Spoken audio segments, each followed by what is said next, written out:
Hello, my name is Brant Hunt. My channel simply is called Discerning What is True. And I'm reading the fourth chapter of Sacred Geometry, which is called Alternation by Robert Lawler tonight. This will be my last installment, that is, this evening.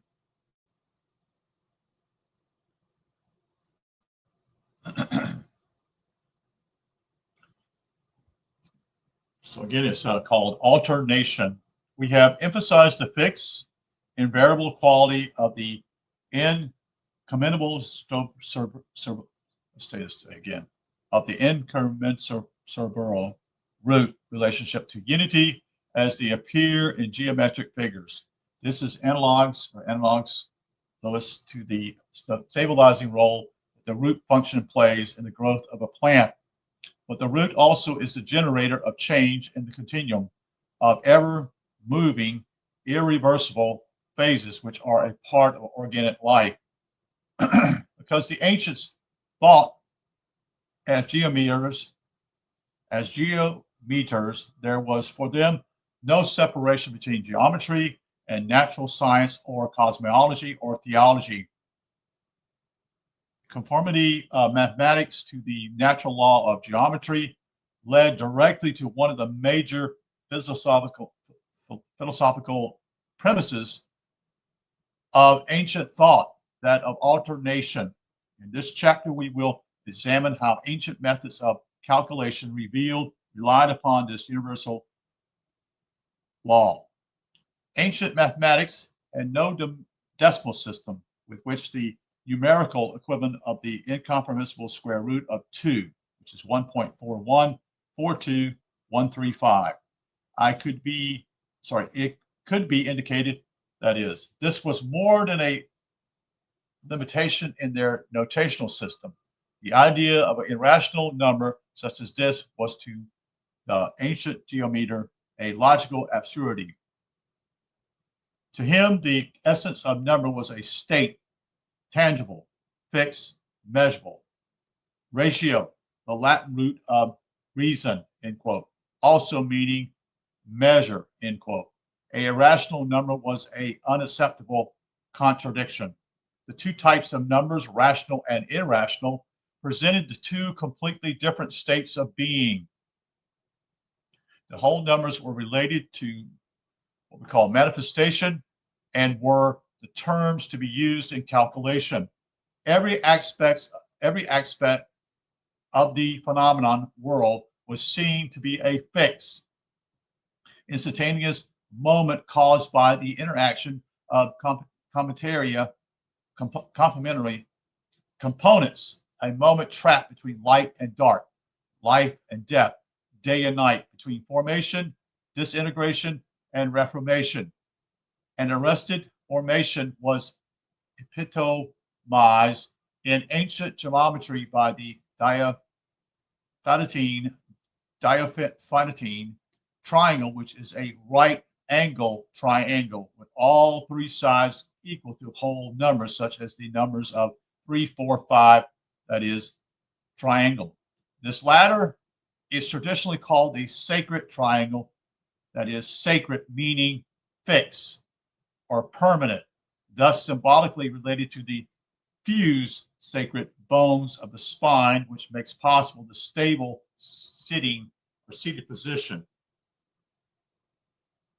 On the other hand, the irrational root symbolized, I should say, the constant creative process of acting and reacting energy. This immeasurable gestating force emanates from the incomprehensible unity. That which is comprehensible is no other than a momentary limitation of this one indefinable being into a definable moment. Necessarily, that is, then all that is definable arises out of an indefinite all. But the reverence which shaped the ancient mathematicians thought did not preclude the use of these principles in calculation. In several pre-Ludican mathematician texts, a method is given which allows for the expression of these root powers as a succession of whole numbers ratio. These ratios emerge in such a way that they go alternately above and below the incommensurable root value. In addition to the alternating pattern, these successive ratios approach nearer and nearer to the root value with each alternation. Expressed in this way, the roots retain their dynamic or process, in quote, quality, and at the same time reveal the principle of alternation. Theon, spelled Theon, of Smyrna, a 2nd century AD Platonian philosopher and mathematician, in his book called Mathematics Useful for Understanding Plato, transmitted a demonstration of what are called the Lateran and diagonal numbers. I will include here Theon's complete rhetoric on this problem, which on first reading will seem like a nonsense puzzle. Yet, if one follows the numerical and geometric procedure, the confusion will disappear, and at the same time, the technique of calculations will become clear together with its philosophical implications.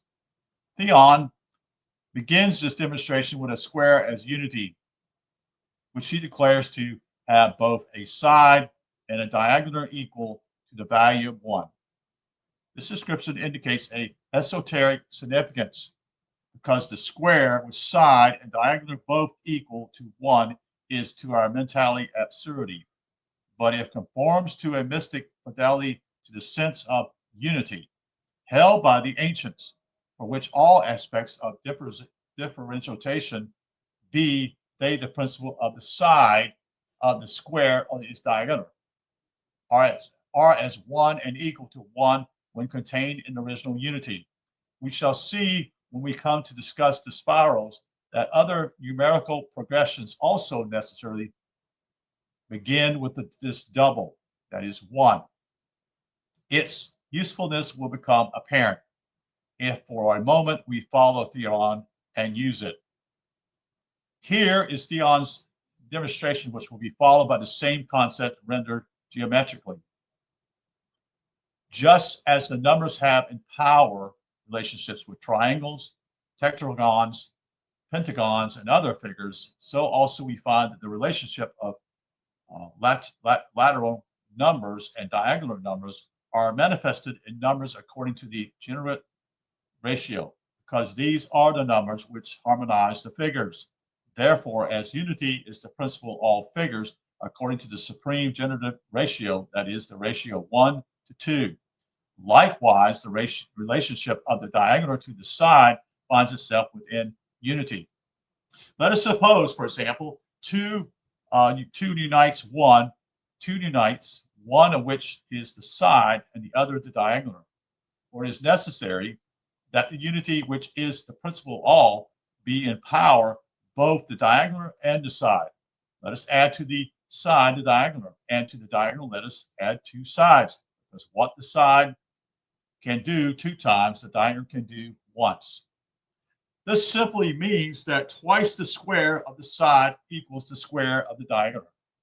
He continues, from then on the diagonal becomes larger than the side, or in the first side and the first diagonal, the square of the unity dash diagonal will be 1 unity less than the double square of the unity dash side, because the unities or unities are in equal equality. But 1 is less by 1 unity than the double of the unity. Let us now add the diagonal to the side, that is to say unity to unity, and the side will have the value of 2 unities. But if we add 2 sides to the diagonal, that is to say 2 unities to the unity, the diagonal will have the value of 3 unities. The square constructed on side 2 is 4. The square of the diagonal is 9, which is 1 unit larger than the double of the square of 2. In the same way, let us add to the side 2, diagonal 3. The side becomes 5. If to the diagonal 3 we add 2 sides, that is 2 times 2. We will then have 7 unities. The square constructed on the side 5 is 25, and the one constructed on the diagonal 7 is 49. which is one unity less than the double of the square of 25. Again, if to decide 5, one adds the diagonal 7. 12 unities are attained, and if to diagonal 7, one adds 2 times the side 5, and 17 unities, 17 unities are attained, whose square is 289, which is one unity larger than the double square of 12 of 288. And continue thus the proportions alternate. The squares constructed on the diagonal will be sometimes smaller and sometimes larger by one unity than the double of the square constructed on the side, such that these diagonals and these sides will always be expressible.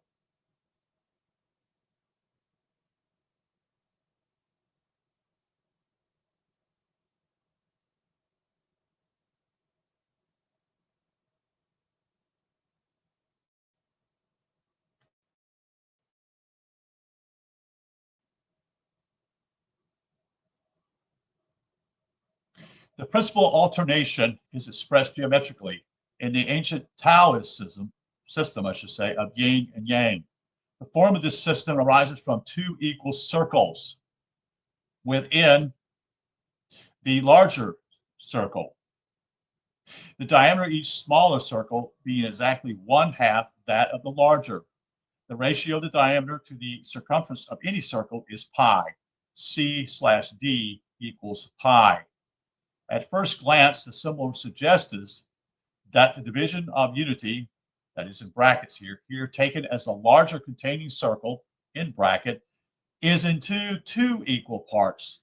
Such a division results in a static equilibrium without any possibility for growth. It is a symmetrical division as already demonstrated in the 1//2 relationship, which creates proportion and thus the progression into form, which we call growth. Later in the squaring of the circle, we will discover the symmetric principle hidden within this symbol. But it is important to note in this context that the circumference of the smaller circle equals d over 2 times pi equals pi d over 2. The sum of the circumference of the two inner circles equals the circumference of the large circle, 2 times pi d over 2 equals pi over d. The figures show the continuation of this initiative division carried through into 4 and then 8 divisions. This process of halving what we call the circles can be carried on indefinitely, and at any point when the sum of the circumference of the smaller circle is total, it will still equal the original larger circle.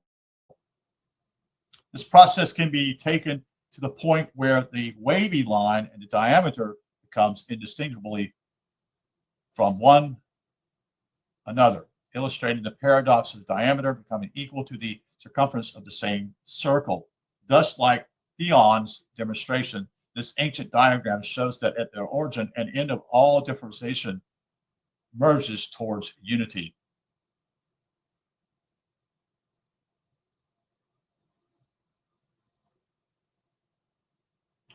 It does show one more thing here. The universal dichotomy is expressed in every germinating seed.